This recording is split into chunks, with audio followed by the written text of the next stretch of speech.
Ei, você! Pare o que estiver fazendo e olhe para esta imagem. O que você vê? Miami? Dubai? Um playground para bilionários no meio do deserto? Pense de novo. Isso é Brasil. E o nome dela é Balneário Camboriú. Em uma faixa de areia que há pouco tempo era comum, ergueu-se um império de vidro e concreto, onde o metro quadrado é mais caro que em Manhattan, e a altura dos prédios desafia as nuvens. É a cidade dos recordes, a capital da ostentação, a cidade que vale 10 bilhões de reais. Mas por trás de todo esse brilho, dessa fachada de superluxo, existe uma história secreta. Uma história sobre sonhos, sobre polêmicas, sobre o que acontece quando o dinheiro não tem limite e a divisão social se torna visível em cada arranha-céu. Prepare-se, porque você está prestes a entrar em um universo de extremos. Se você é curioso, se você gosta de desvendar mistérios urbanos, este vídeo foi feito para você. Antes de mergulharmos nos segredos mais íntimos de Balneário Camboriú, faça um favor para mim e para você mesmo. Clique no botão de se inscrever e ative o sininho. Dê o seu like neste vídeo agora mesmo para que essa história chegue a mais pessoas. E eu quero saber, de qual cidade e país você está assistindo a esta transformação? Comente aqui embaixo para fortalecermos nossa comunidade. A jornada começa agora. Balneário Camboriú, ou simplesmente BC, não nasceu para ser apenas uma cidade de praia. Ela foi projetada para ser uma marca, um destino, uma declaração de status. Até poucas décadas atrás, era um lugar charmoso, de veraneio, mas nada que se comparasse ao que vemos hoje. A transformação começou com uma visão audaciosa dos grandes incorporadores. Eles perceberam que o Brasil, com sua crescente classe de super ricos, especialmente do agronegócio, da indústria e da tecnologia, precisava de um refúgio, um lugar para investir e exibir seu sucesso. E que lugar melhor do que um litoral paradisíaco no sul do país? O que aconteceu em seguida foi uma explosão vertical. A competição se tornou insana. O desafio era: quem consegue construir o prédio mais alto?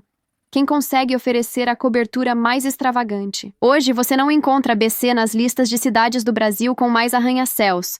Você a encontra nas listas mundiais. Pense nisso. Dos 10 prédios mais altos do Brasil, 7 estão aqui. 7. Estamos falando do One Tower, do Yacht House, onde dizem moram celebridades, e de uma constelação de gigantes que fazem o sol da tarde brigar para alcançar a areia. O resultado? O metro quadrado aqui explodiu. Não estamos falando de inflação comum, mas de uma valorização estratosférica que desafia a lógica imobiliária. Um apartamento de frente para o mar, aqui, pode custar tranquilamente o preço de um castelo na Europa. E o que isso significa para a economia? Significa bilhões de reais injetados anualmente. A cidade virou um cofre de concreto, um local onde o dinheiro não dorme. Os investimentos não são apenas em residências, são em um estilo de vida. Pense em ele: pontos privativos, garagens para iates de luxo. Os estaleiros e marinas próximos de BC abrigam verdadeiras mansões flutuantes. Lojas de grifes internacionais que só existiam em São Paulo ou Rio de Janeiro, e restaurantes que cobram o preço de uma passagem aérea em um único jantar. O dinheiro flui, e esse fluxo transforma a cidade em uma vitrine constante. Mas todo esse gigantismo gerou um problema que a própria cidade precisou resolver de forma monumental: a sombra. Com os prédios tão altos e tão próximos da orla, no final da tarde, a sombra dos gigantes cobria a areia, encurtando o tempo de praia para os moradores e turistas. O que fazer? Proibir construções? Impossível. A solução foi brasileira, ousada e bilionária: aumentar a praia. Você provavelmente viu as imagens dessa obra. Foi um projeto de engenharia civil colossal, o alargamento da praia central. Eles aumentaram a faixa de areia de 25 metros, em média, para incríveis 100 metros. Isso não é apenas uma obra, é uma reengenharia da paisagem costeira. O objetivo principal era, claro, criar mais espaço sob o sol, mas também proteger a infraestrutura costeira da erosão e, mais importante, valorizar ainda mais os apartamentos da frente-mar, transformando um problema em um ativo. A polêmica, claro, não demorou a surgir. Primeiro, a cor da areia.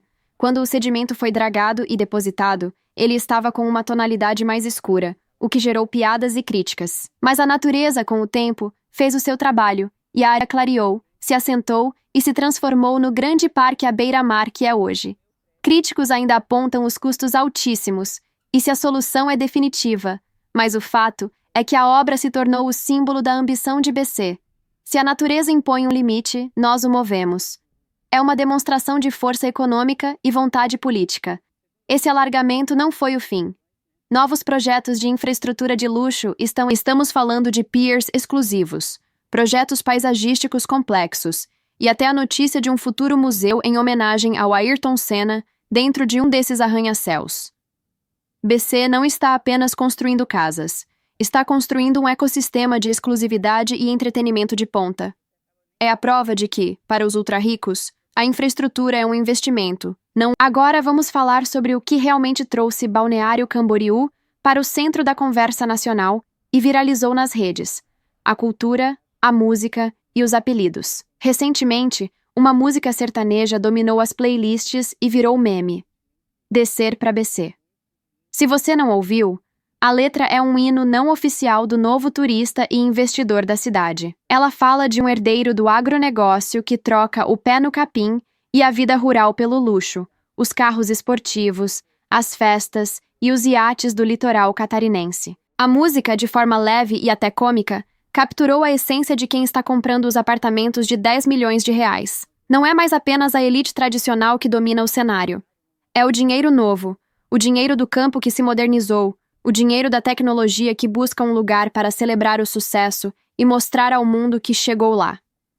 Descer para BC não é apenas uma viagem, é uma transição de status. É o reconhecimento de que a cidade é o ponto de encontro de quem tem poder aquisitivo e quer viver uma vida sem limites. A música é o termômetro cultural que nos diz: se você fez fortuna no Brasil, Balneário Camboriú é onde você vai gastar. Isso cria uma atmosfera de ostentação.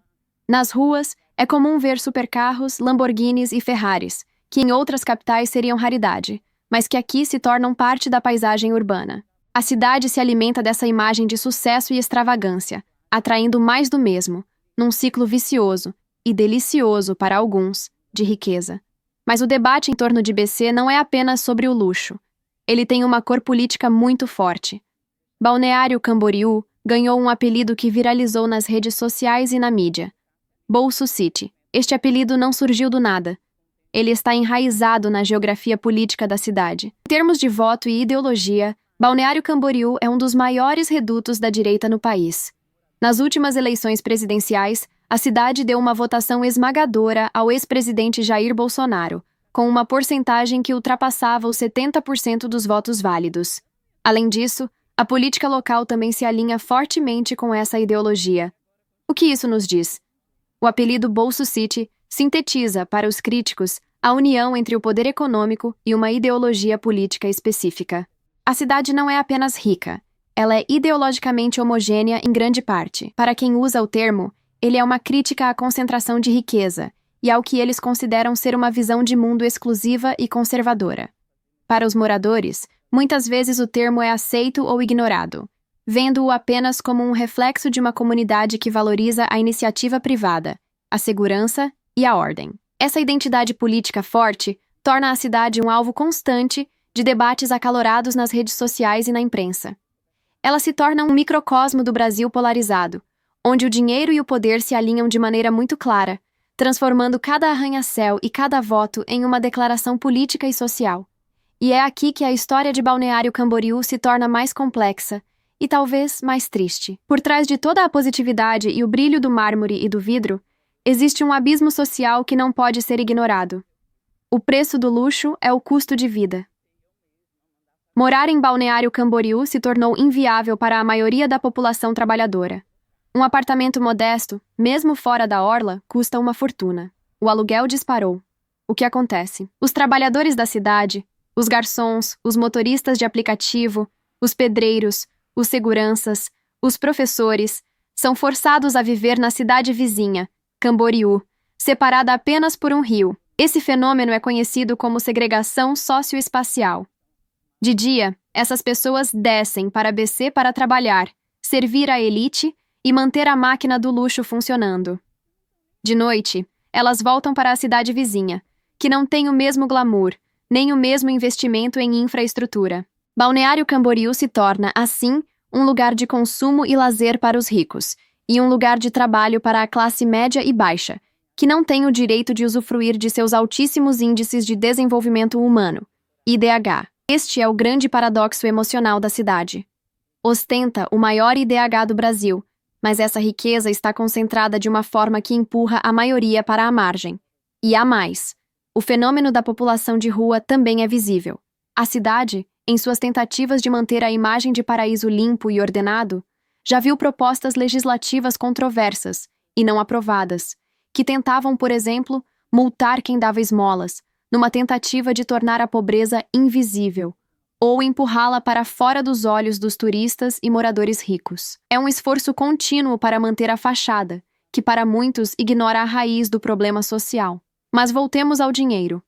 Por que tanto dinheiro escolhe Balneário Camboriú? Além do status, há 3 razões cruciais. 1. Segurança percebida. Em um país com altos índices de violência urbana, BC se vende como um porto seguro.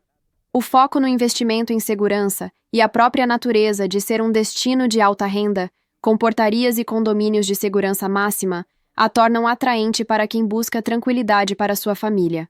2. Liquidez. Os imóveis aqui são vistos como ouro. Eles não perdem valor. Pelo contrário, o preço só sobe. Se um investidor precisar vender um apartamento de 20 milhões de reais, ele sabe que haverá um comprador. Essa liquidez é vital para grandes fortunas. 3. O mistério do investimento. E é aqui que entra um ponto delicado e frequentemente debatido. A suspeita de que a cidade é usada para especulação imobiliária e, em alguns casos, lavagem de dinheiro. Com apartamentos custando dezenas de milhões de reais, pagos muitas vezes à vista, o mercado imobiliário se torna um veículo perfeito para dar uma cara limpa a grandes somas de dinheiro. O Ministério Público já esteve de olho em alguns empreendimentos, investigando a legalidade de construções em áreas de preservação ou a origem de fundos de grandes investidores. A cidade, por sua própria natureza de polo de riqueza sem limites, atrai tanto o investidor honesto quanto o capital com origens questionáveis. Balneário Camboriú é mais do que uma cidade. É um experimento social. É o espelho do que o dinheiro e a ambição podem construir. Ela nos força a perguntar: é este o futuro do desenvolvimento urbano no Brasil? Uma verticalização sem limites que cria beleza e valor para um grupo, enquanto empurra a maioria para a periferia? O que não podemos negar é a coragem, a ousadia e a engenharia por trás dessa transformação. As pessoas que investiram aqui vieram para construir algo épico, algo que desafia o status quo das grandes cidades brasileiras. Elas criaram um polo de luxo que compete em escala global. BC é o resultado de uma crença inabalável no capitalismo e no poder de compra de uma nova elite. Ao longo desta jornada, nós mergulhamos no brilho de seus arranha-céus, navegamos pela polêmica de sua praia alargada, dançamos ao som de Descer para BC e refletimos sobre o peso do apelido Bolso City. Vimos a cidade da frente-mar e olhamos para as margens do rio, onde a vida dos trabalhadores acontece. Balneário Camboriú é um livro aberto, um drama em tempo real, que continua a ser escrito, andar, milhão por milhão. Ela é a cidade dos extremos, a cidade que você ama ou odeia, mas que, definitivamente, não pode ignorar. E agora, a última pergunta é para você. Você vive em uma cidade com grandes contrastes como BC? Você acredita que o modelo de investimento da cidade é o caminho para o progresso? Ou ele é um símbolo da desigualdade? Deixe sua opinião sincera nos comentários. Eu quero ler cada uma das suas reflexões. Se você chegou até o final deste vídeo, parabéns. Você agora entende os segredos e as polêmicas por trás da cidade de 10 bilhões. Não se esqueça de compartilhar este vídeo com seus amigos para que eles também conheçam a verdadeira história de Balneário Camboriú. E se você não se inscreveu ainda, esta é a sua última chance. Clique, ative o sino e fique ligado no próximo vídeo, onde vamos desvendar outro mistério urbano que molda o nosso Brasil. Até a próxima! E lembre-se, o cenário muda, mas a história por trás dele é que realmente vale a pena ser contada.